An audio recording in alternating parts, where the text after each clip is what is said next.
morning. We're going to get started. Okay.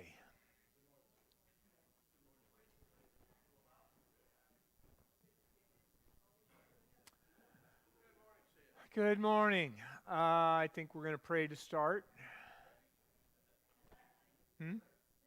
Oh, we need to turn some more lights on. Yes, that's true. I will like lights on.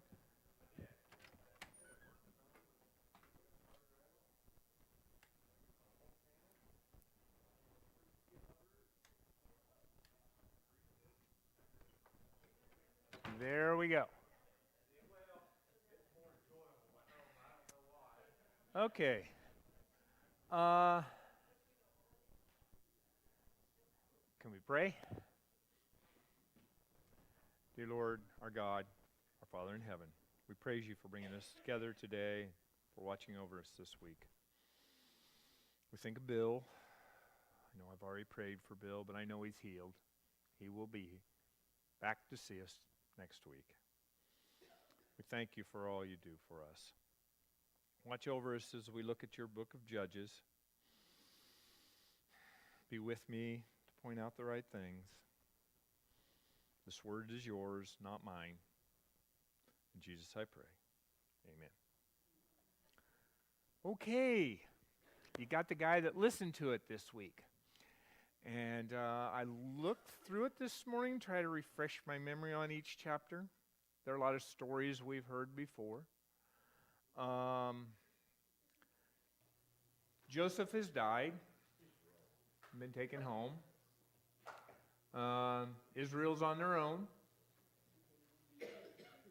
A lot of the elders have probably already passed on because they were already old. We've got Israel fights the Canaanites. This is where this starts out.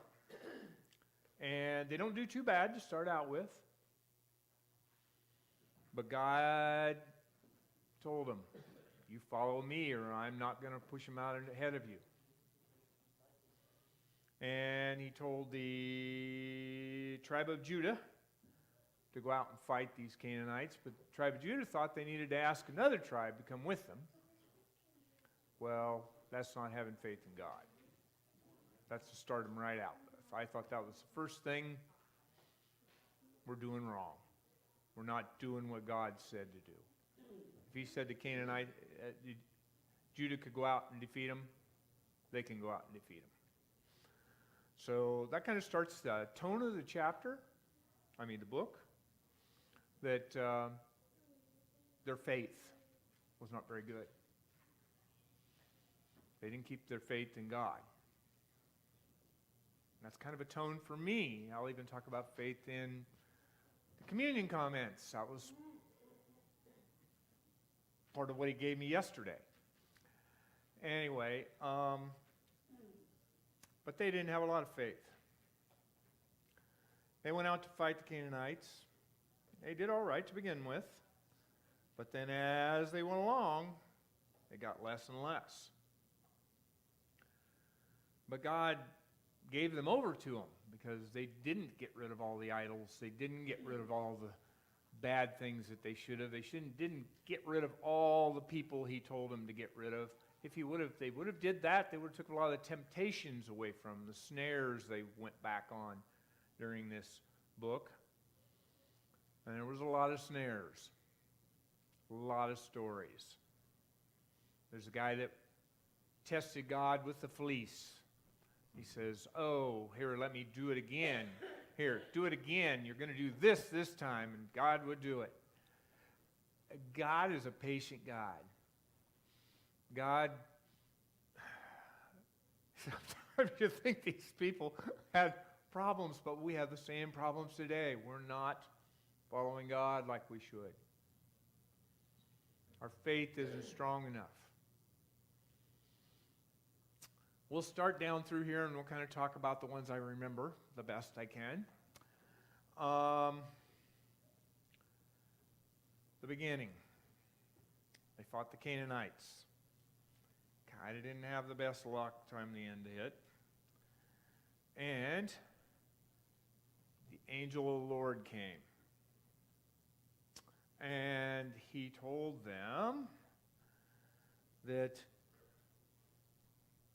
unless you follow me and do what I said, now you're starting you didn't tear down the altars, you didn't do this, you didn't do that.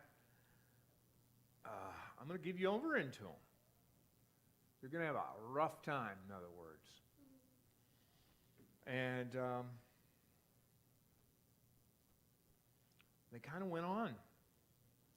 But once they got a certain point, they cried out to God. Does it sound like familiar from them being in Egypt? They finally cried out to God when things were pretty hard. In this book, yes, things got pretty hard at times.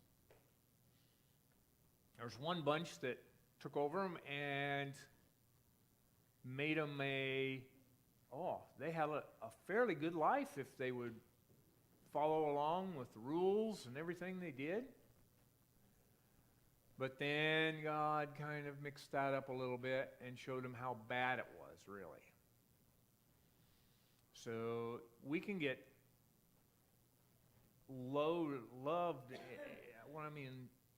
we can get pulled in by money and comfort and things like that. They were pulled in by that too at one point in time.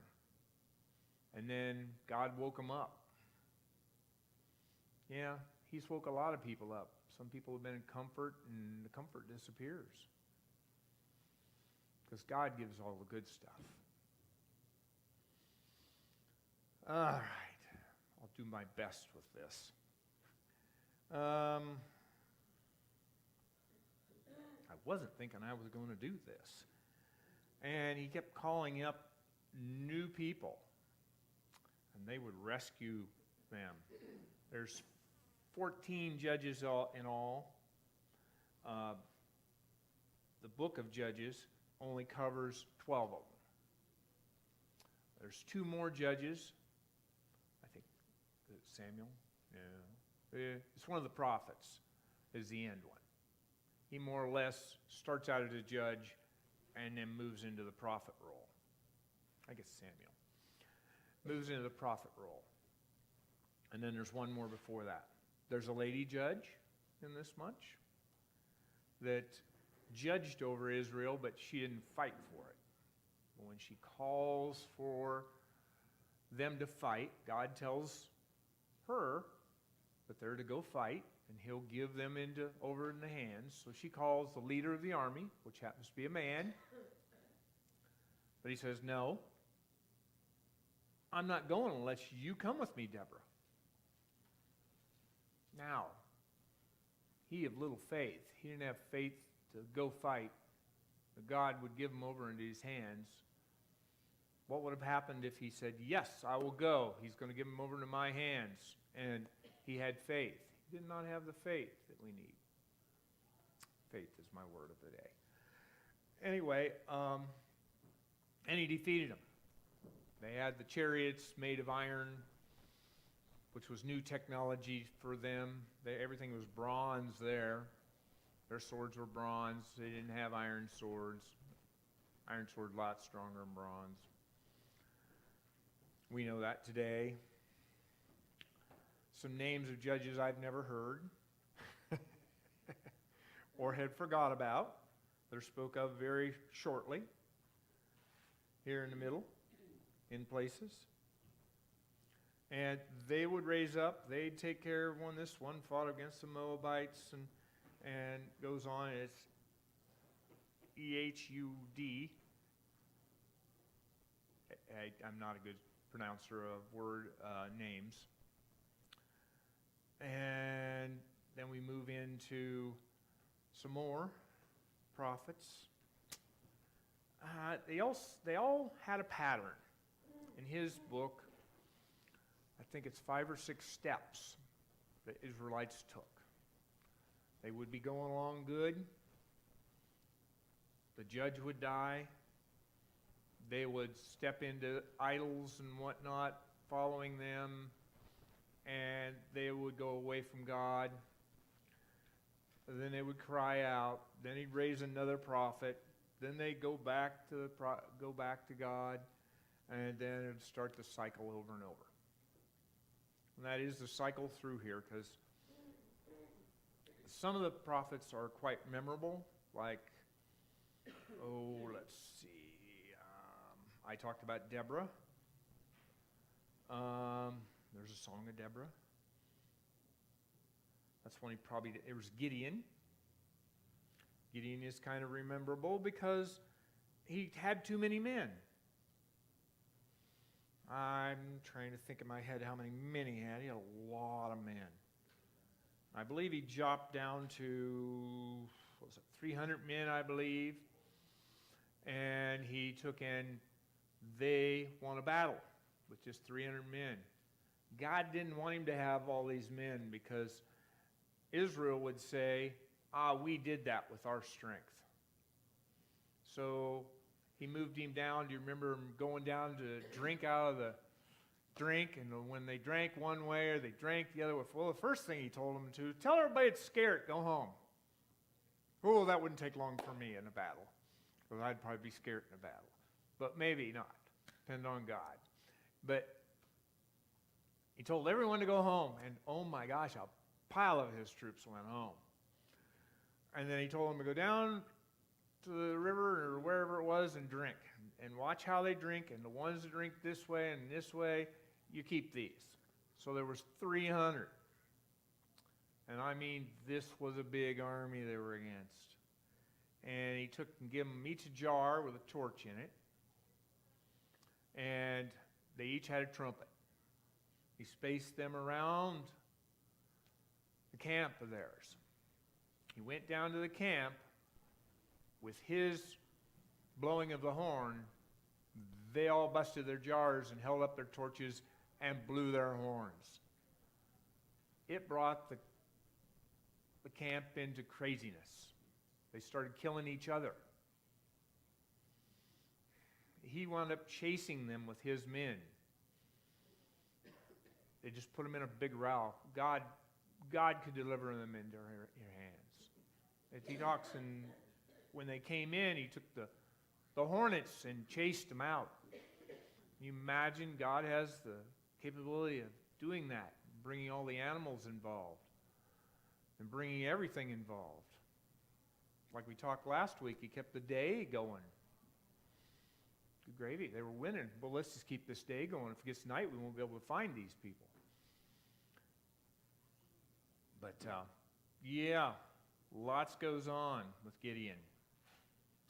Then Gideon chases a bunch of them a long ways, and he needs food. Nobody will give him food. He comes back and kind of takes on that bunch at the same time. But he kills all the kings that were in that camp, if I remember right.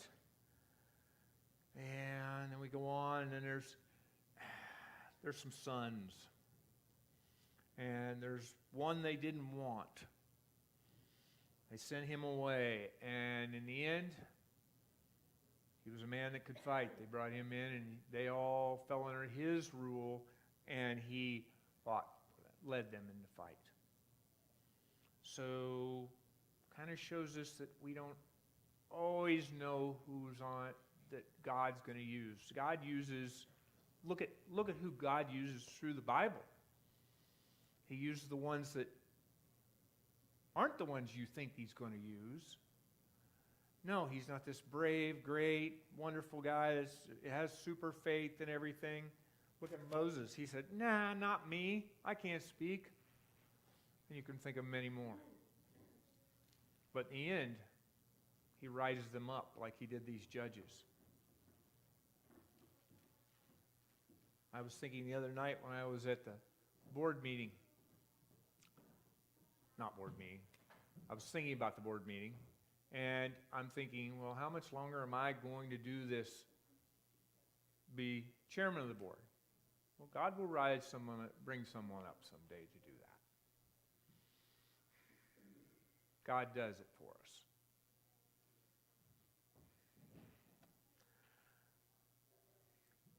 Amalek, Okay, son of, I can't spit the name out. That's one they didn't want. Then they had some that weren't so good. They ruled over them. But they did defeat people. God uses other countries, bad kings in his plans. In this world, who's he using today? I never thought he'd use Mr. Trump, but bless Mr. Trump for some of the things he's did. When I seen him on, what was that? He was on that show. I'm like, he was interesting on that show, but I never thought that would be the way it would go. All right. And I don't remember this man or that man. They were just very short. He ruled the country for 3 years. Tola? And they're Jewish words, and I don't have that blessing of pronouncing Jewish things very well.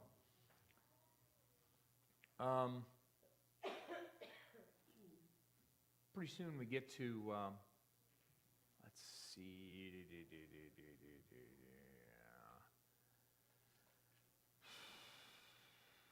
I think I talked about him. Oh, the birth of Samson. We'll talk about the birth of Samson, a Nazarite. Something most of us never heard of before this story. A Nazarite. Never shave head, never touch wine or anything fermented. He was grown up, and he kept marrying the Philistines. Oh my, why? It tells us in here that he did that to stir up controversy so he could go against the Philistines. He marries a woman, gets given away because of all sorts of problems. And I believe was a bet that when he was going there, he met a mountain lion and he ripped it apart with his hands. Can you imagine that? He being that strong. God could just bring on the strength with this man.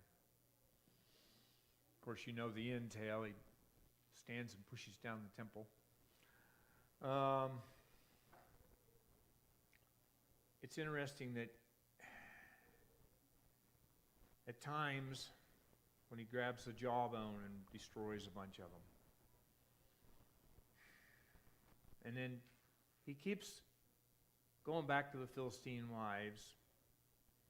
And the one wife, she keeps asking, how do I subdue him? The second wife. And he keeps telling her something, and it keeps not being the real thing.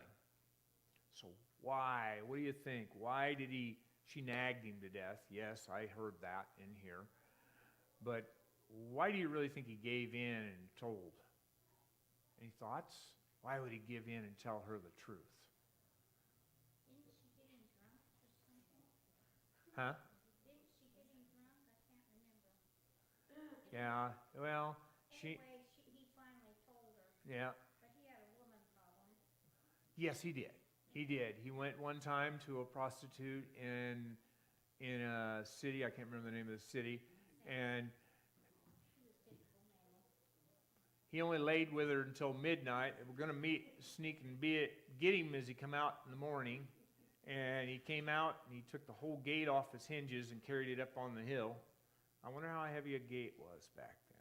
That probably was a big thing to carry. I think one thing that's amazing, it says that he never did, he was strong, but he didn't live to his potential because of his sinful nature. Yeah. And I think of us as, if it wasn't for our sinful nature, what would we live up to be? Where would we be? Yeah. Yeah, that's true. of a lot of us. Better than I am now, for sure. Yes, Samson is one that, like, why did he do that? But if I look back at this book, why did they do this? Why did they do that? Because, The big thing was that every one of these people in here were real people. yeah, They just acted like people we know.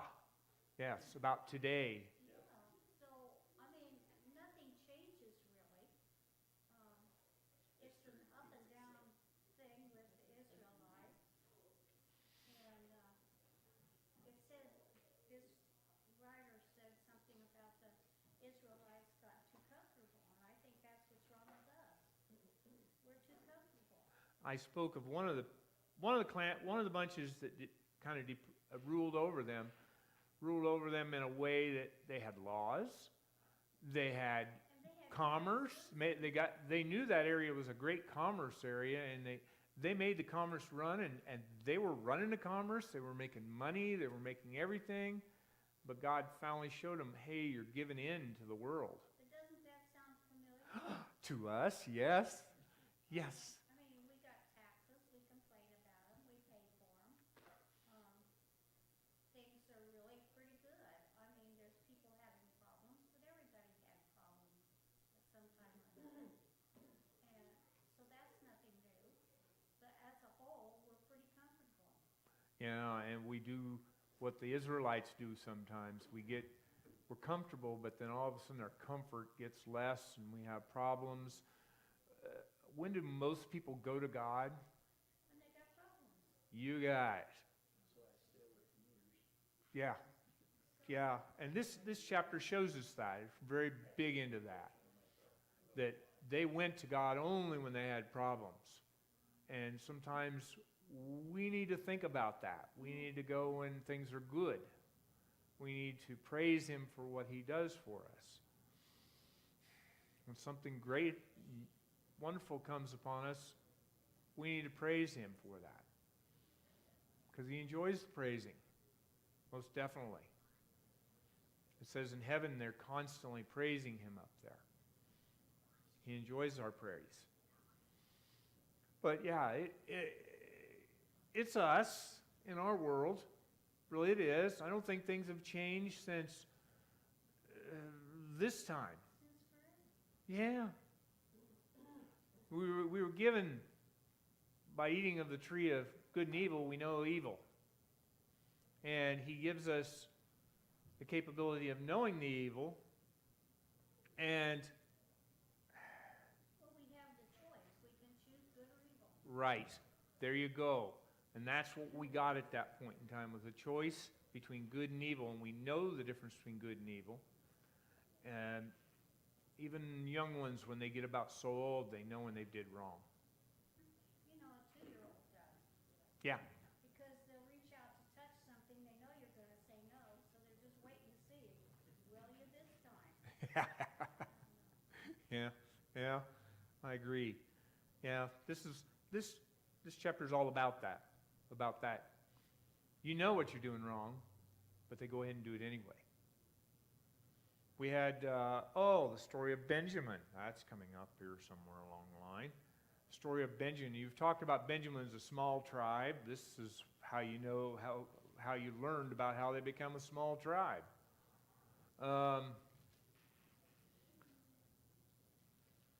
It was about a man, I believe it was a Levite, and he took his concubine with him,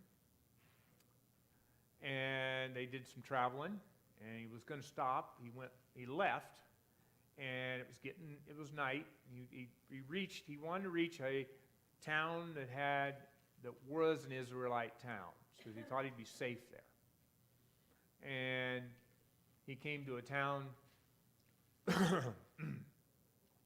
He came to the town. I can't think of the name of the town right now, but anyway, he came to this town, and they come to the square, and usually, evidently, if you went to the square and sat there, people would, say, "Are you a traveler? You want to come in, and we'll help, you can stay the night." That must have been a custom in those towns, or in Jewish towns, as long as you were Jewish. And no one come, and then finally a man came and said, you can come stay in my house. No, you do not want to stay at the square. He was very adamant about that. And this is a Levi, this is a Benjamin town.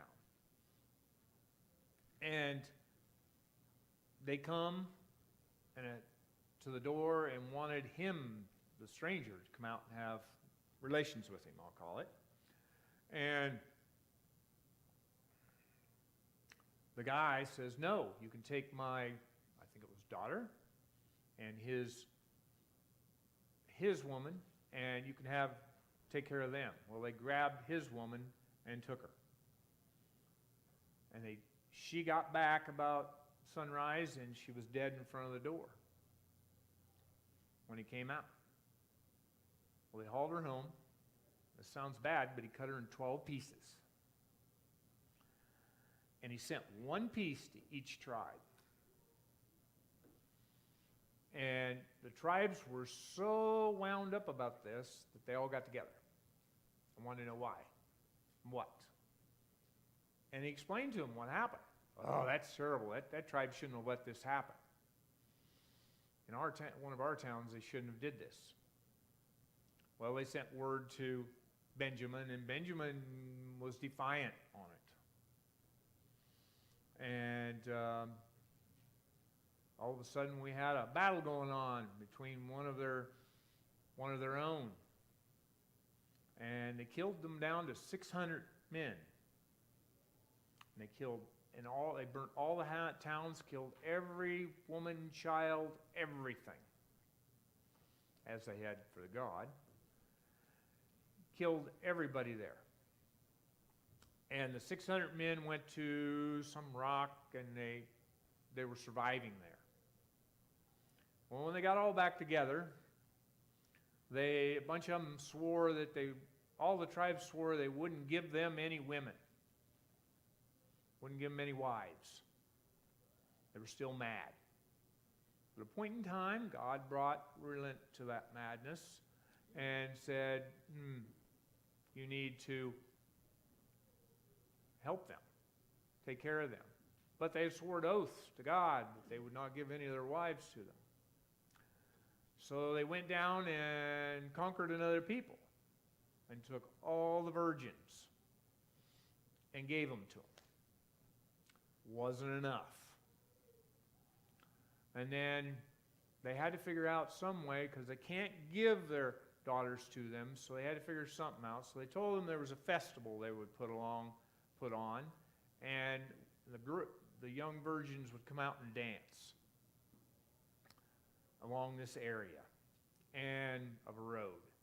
And they said, okay, here, they sent word to Benjamin, okay, if you go there, you could run out and steal one of them daughters for each one of you. That way we didn't give them to you, you stole them. Are we getting around the rules, anybody?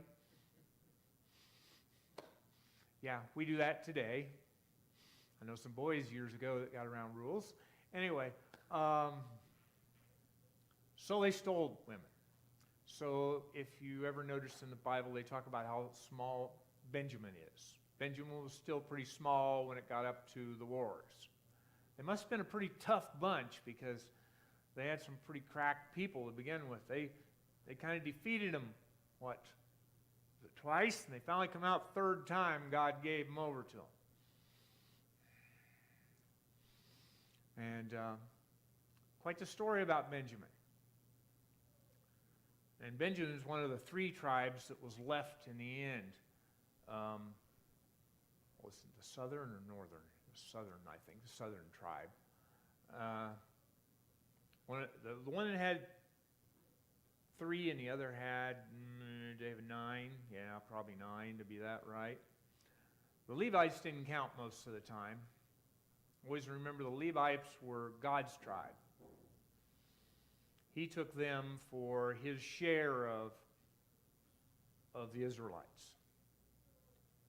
Because 1/10 of everything at that one point in time was given You got a tenth of the animals, the firstborn was all God's. Well, the firstborn of Israelites was all God's.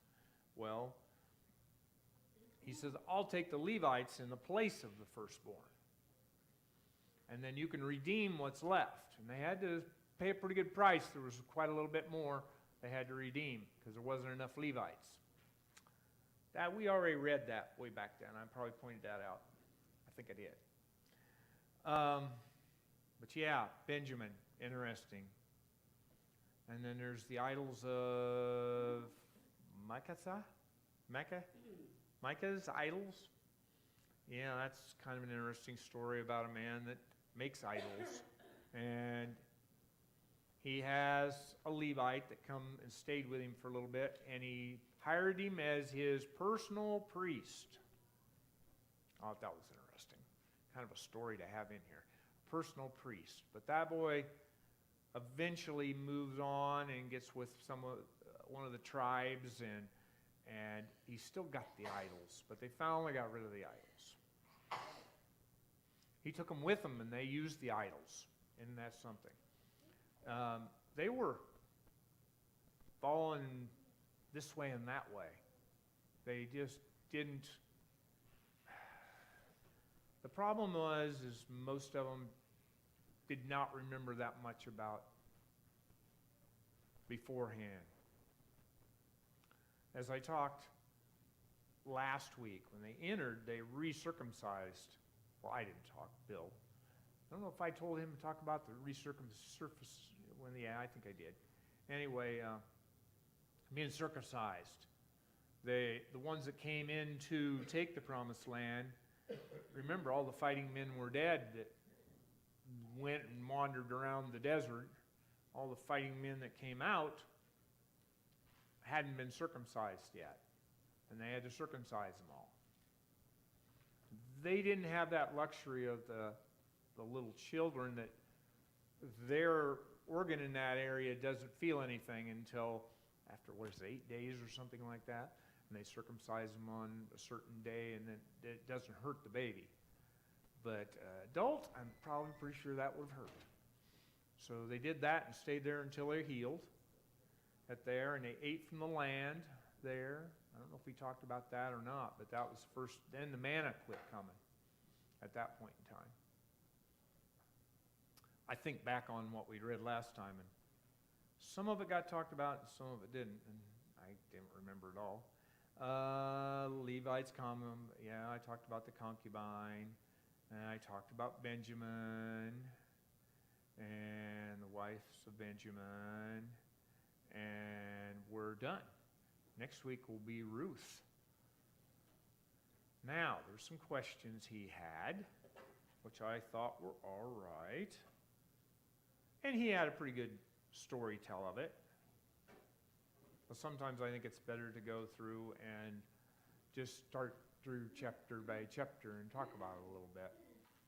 So what do we get out of what he, let's see, what did God command the Israelites to not make a covenant with the Canaanites and to tear down their altars? What would have happened if they hadn't? Oh my gosh.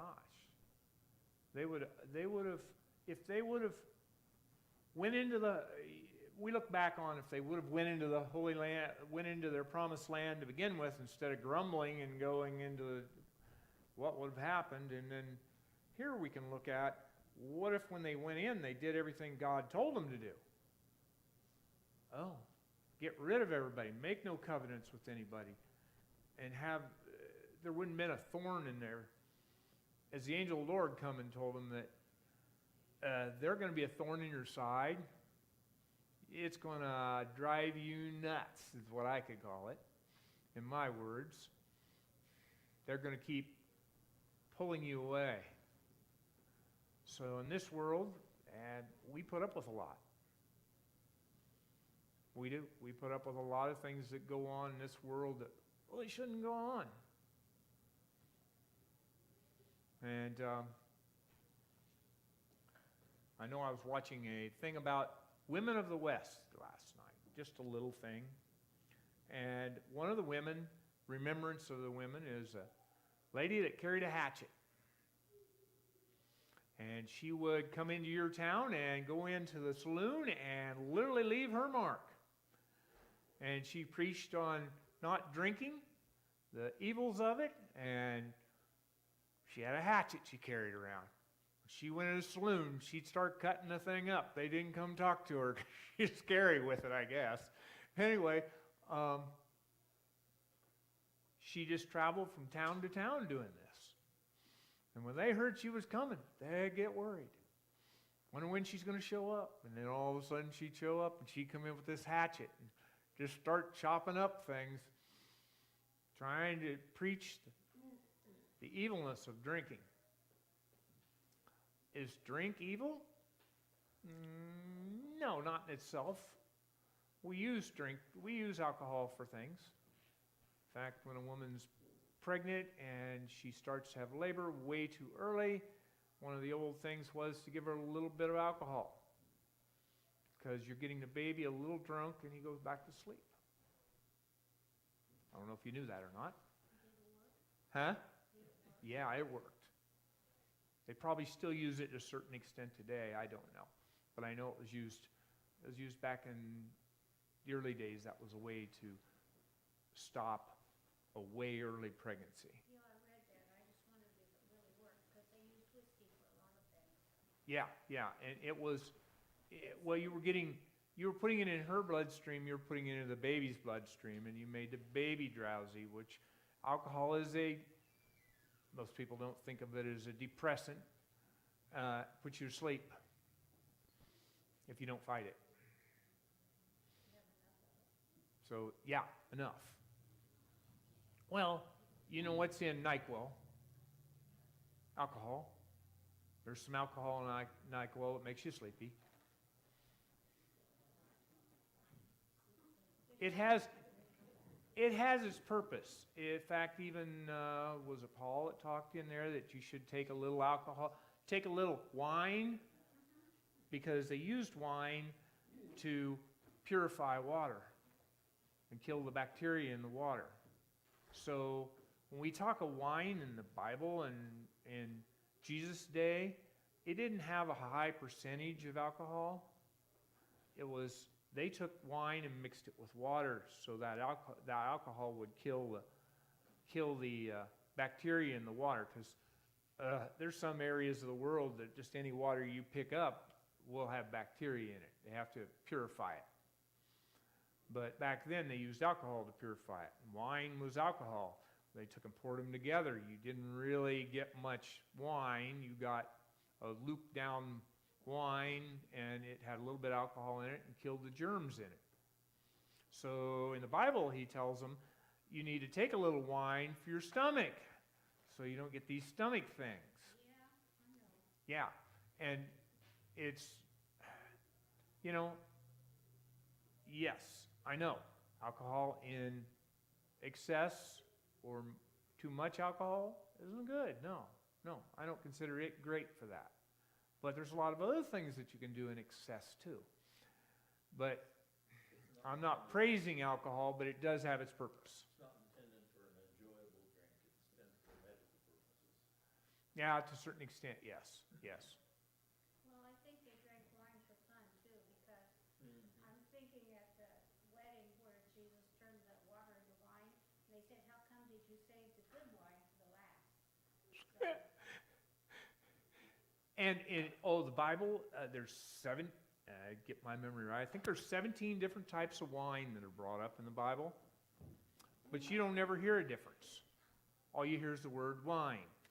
Only time you hear a difference is when Jesus on the cross, the vinegar wine. well, and the Good Samaritan used wine, dumped wine and water or oil on to treat the Samaritan, the guy that came along and picked up, he treated the injured person with wine and oil. Yeah. So and I assume he disinfected with the wine. Yes. So that would have been wine that had quite a bit of alcohol in it. Probably. And they made different qualities of wine and had different amounts of alcohol in it. They used oil as a healer. Yes. Like we put Vaseline on things. Mm-hmm. Yeah, there's a lot of things. You get to looking in, well, the Chinese have remedies that we just used today and just used early on in the 30s. We found those. Well, okay, a man would relieve himself into this pot, pee in the pot. And they will have a pot, and men relieve themselves in that pot. And then they leave the pot set with a covering on it, like screenish or something like that, keep bugs out, but it dried completely and was gone. They scraped the sides of this clean pot. It was a powder then. And they gave it to women to get their hormones operating correctly. They needed a little male hormones. Well, there's male hormones. They put it in a bottle. So there's all sorts of remedies that are out there before, and we do this today. We use some hormones to remedy sometimes an imbalance. There you go. That was, it didn't just happen yesterday. It's happened a long time ago. There's people that figured it out. Where'd they figure all this stuff out? I have no idea. Maybe God gave it to someone and they did it. I do not know, but yes, alcohol was a big thing because, well, wine was a big thing with a little bit of alcohol in it to use for cutting your water so you didn't get sick. But yes, I know. I don't know how strong a wine they would have, and in times in the Bible they talk about that, but there is different qualities of wine. Grape juice was considered wine. Just grape juice, not fermented.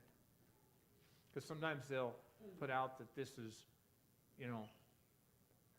it's wine, it's fermented.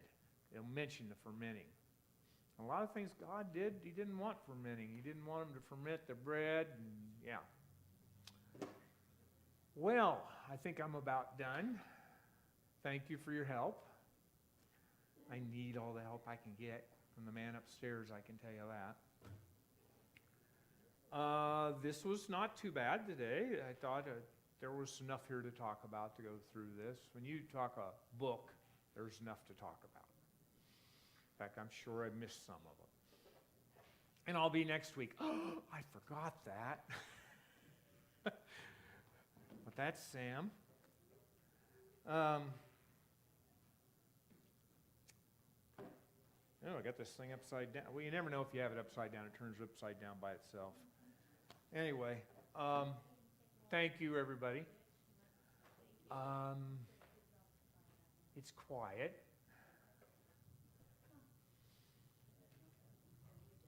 Think of Bill today. I'm going to ask for prayer for him. I've already prayed for him, and I know he's healed, but we'll still ask for prayer in group.